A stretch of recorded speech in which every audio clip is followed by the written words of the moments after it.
언제나 필승! 네, 반갑습니다. 필승입니다. 자, 이번에 분석해드릴 기업은 오랜만이죠. CJ제일제당입니다. 정말 여러 번 분석해드리고 있죠. 사실 내년부터는 이제 인플레이션, 그 중에서도 농산물에 대한 인플레이션이 본격적으로 진행될 것이고, 그에 따른 수혜가 가장 큰 기업 중에 하나가 저는 CJ제일제당이라고 보고 있습니다. 물론 굳이 인플레이션이 진행되지 않더라도 실적에 대한 전망치가 지속적으로 증가하고 있고요.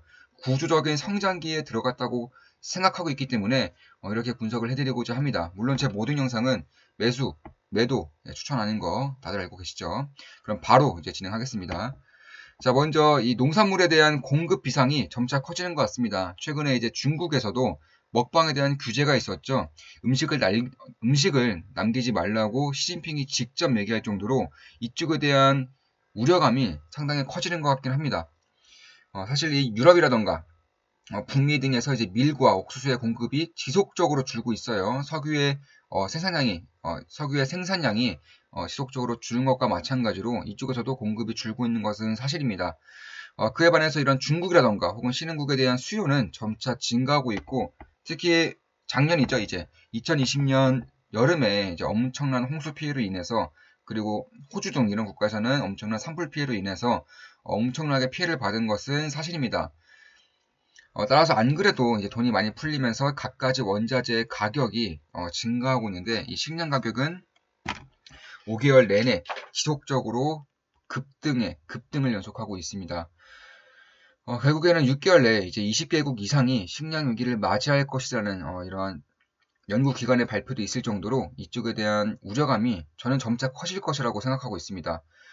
특히 제가 다른 분석 자료를 좀 보더라도 이런 태양에너지라던가 혹은 이 고기압의 방향성이 점차 지구를 춥게 만들고 있어요. 보통 이러한 이제 사이클이 진행되면 최소한 5년 이상은 이제 진행된다는 것을 봤을 때에도 공급 물량이 점차 증가하기는커녕 오히려 더 감소하지 않을까, 개인적으로는 그렇게 보고 있습니다. 결국에는 가뭄이라던가 혹은 폭우, 산불 등으로 인해서 공급량이 줄었고요.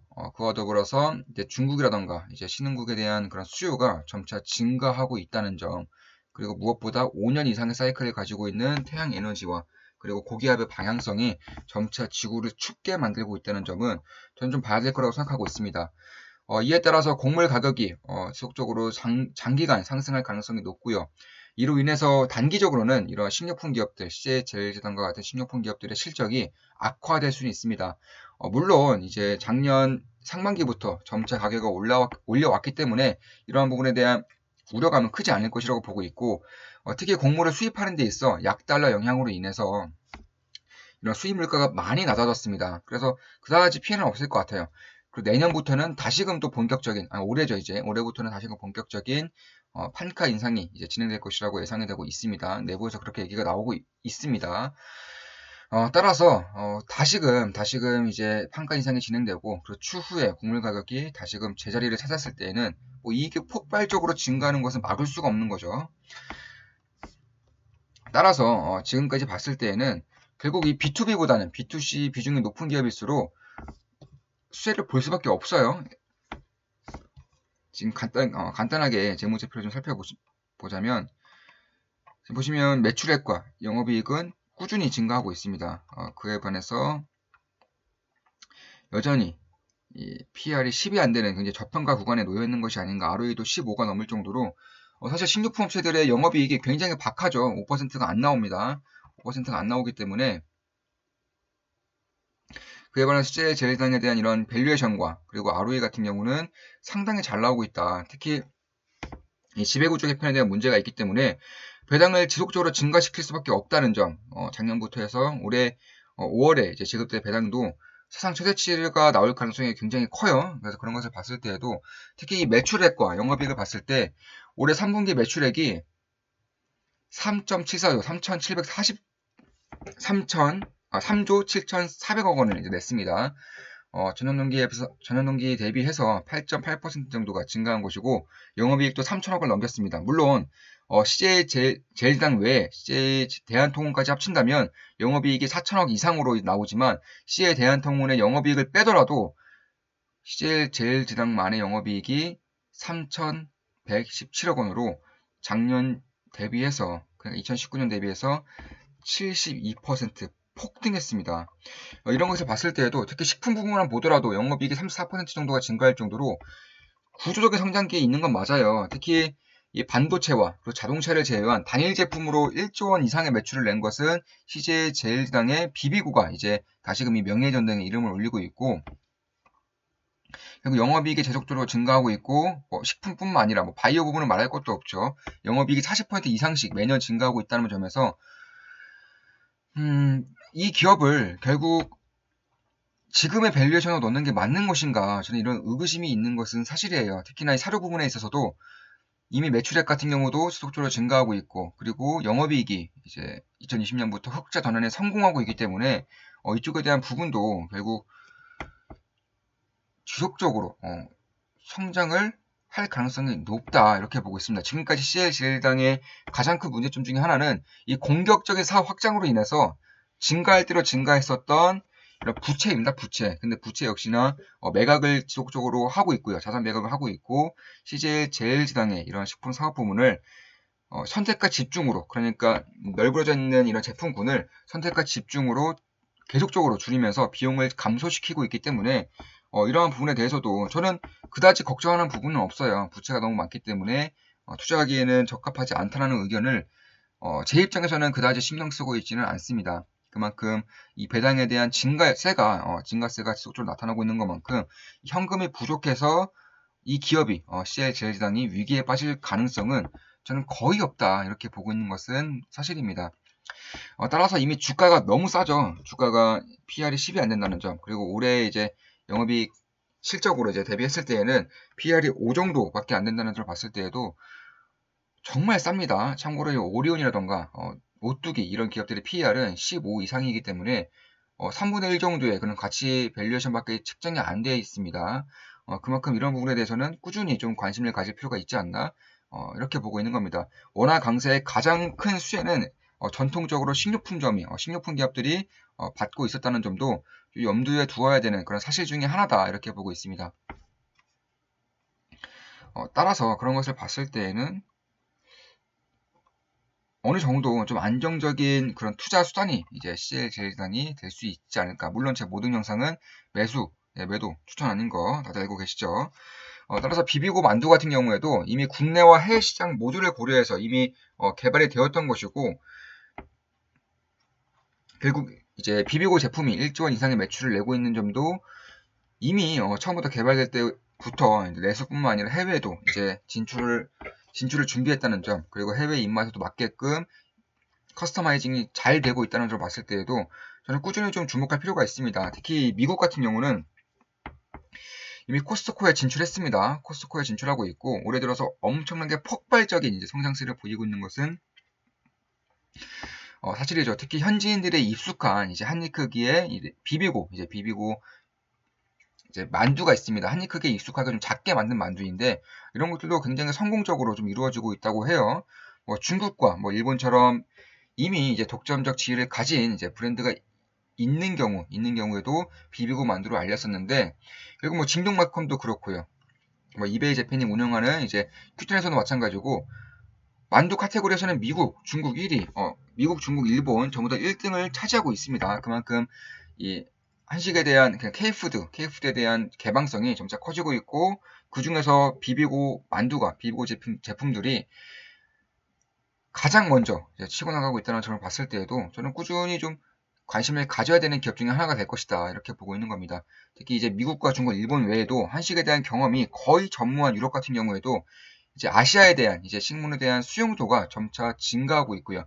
이미 현재 유럽 전역에 이제 유통을 하고 있고, 코스트코 전 매장에도 이제 유통을 완료한 상황이기 때문에 유럽 쪽에서도 매년 60% 이상의 성장률을 보이고 있다는 점이 결국 미국과 중국, 일본뿐만 아니라 유럽에서도 꽤나 강력한 그런 해자를 가지고 있다는 점이 이미 맛 부분에서는, 그러니까 맛에서는 전 세계인들의 이제 입맛을 사로잡고 있다, 이렇게 볼 수밖에 없습니다. 따라서 지금까지 축적해온 생산 판매 노하우라던가 혹은 엄청나게 맛있는 이런 맛을 필두로 해서 글로벌 사업 확대에 공격적으로 진행하고 있다는 점, 특히나 부채를 줄이면서 하고 있는 것이기 때문에 굉장히 건강한 성장세라는 봤을 때에도 꾸준히 이 K푸드를 대표하는 그런 업종 중에 하나가 되지 않을까 이렇게 보고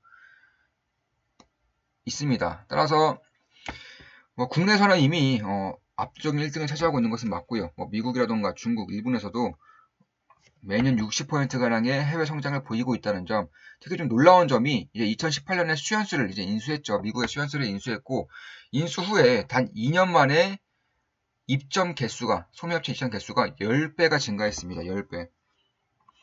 대략 3,000개에서 이제 3만 개 정도로 판매량이 확충되고 있는데 이미 맛에서 주목이 되고 있고, 또한 이제 이커머스 시장에서 만두 카테고리에서 1등을 차지하고 있기 때문에 이 유통망이 점차 증가한다는 것 자체가 실적이 증가한다는 거예요. 실적이. 저품질의 유통망이 아니라 고품질의 유통망이 점차 증가하고 있고, 생산기지 역시나 5개에서 21개로 엄청나게 폭발적인 성장하고 있는 거 맞아요. 그러니까 부채가 지금까지 굉장히 많이 쌓여 있다는 점이 결국 이런 점에서 다 나올 수 있는 거예요. 근데 이제 부채를 점차 줄이면서 이쪽에 대한 선택과 집중을 하고 있다는 점에서 과거와 같은 그런 우려감을 이제 갖지 않아도 되겠다 이렇게 생각을 하고 있는 겁니다. 특히 이제 돼지열병이 점차 이제 사그라들고 있고, 그에 따른 돼지의 사육 두수가 중국에서 폭발적으로 증가하고 있죠. 이에 따라서 사료에 대한 이런 업황이 개선되고 있고, 그런 결과로 이제 작년에 CJ제일제당의 사료 사업이 흑자 전환에 성공했다는 점, 2021년부터는 이제 중국뿐만 아니라 전 세계에서도 돼지 사육 두수가 점차 증가세를 보일 수밖에 없다는 점을 봤을 때에도 이 흑자 전환은 일시적인 것이 아니라 결국 CJ제일제당의 유일한 아픈 손가락이었던 이러한 사료 부분도 정상화되었다는 점에서 이 기업에 대한 투자 가치를 점차 올리고 있는 것이 아닌가 개인적으로는 그렇게 보고 있습니다. 자, 이것으로 이제 CJ제일제당에 대한 기본적인 분석을 좀 해드렸고, 만약에 좀 보수적으로 본다면 어느 정도에서 이제 관심을 가질 수 있는가에 대해서도 좀 말씀을 드리겠습니다. 물론 매도 추천 아닌 거 다들 알고 계시죠? 대략 이 라인부터 이 라인까지 대략 37만 5천원 라인 때부터 32만 원대 라인 때까지 37만 5천원부터 32만 5천원 라인 때까지가 저는 보수적으로 봐도 꽤나 안정적인 구간이 아닌가 개인적으로는 그렇게 보고 있습니다.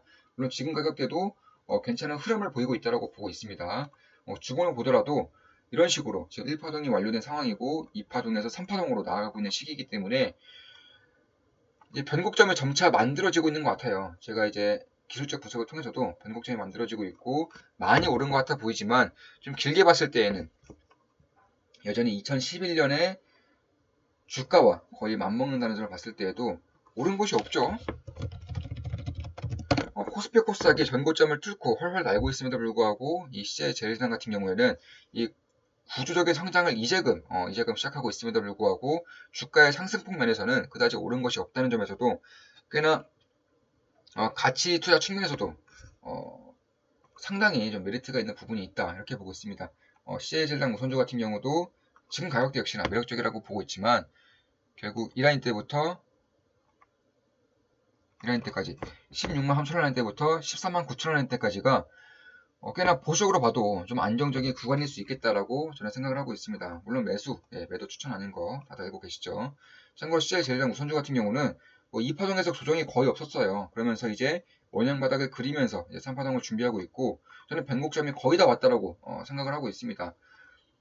연봉을 보더라도 역시나 CJ제일제당 우선주도 오른 게 없죠.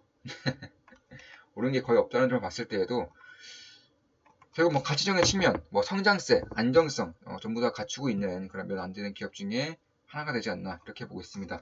물론 곡물 가격이 급등하면서 이에 따른 실적 악화에 대한 우려감이 있을 수 있고요. 그리고 코로나가 끝나가면서 HMR 시장, 가정 간편식에 대한 수요가 지금처럼 나올 수 있겠는가에 대한 우려감이 있을 수 있습니다. 그래서 그런 부분을 다 감안하고 있는 그런 가격대라고 생각하고 있고, 그런 부분으로 인해서 단기적으로 변동성을 보인다면 제가 아까 말씀드린 그런 가격대에서도 충분히 이제 관심을 가질 수 있는 그런 시기가 올 수 있다라고 저는 보고 있습니다. 자, 이것으로 이제 방송 마치겠습니다. 앞으로도 좋은 분석, 좋은 갭분석으로 찾아뵙겠습니다. CJ제일제당에 대한 분석이었습니다. 필승이었습니다. 필승!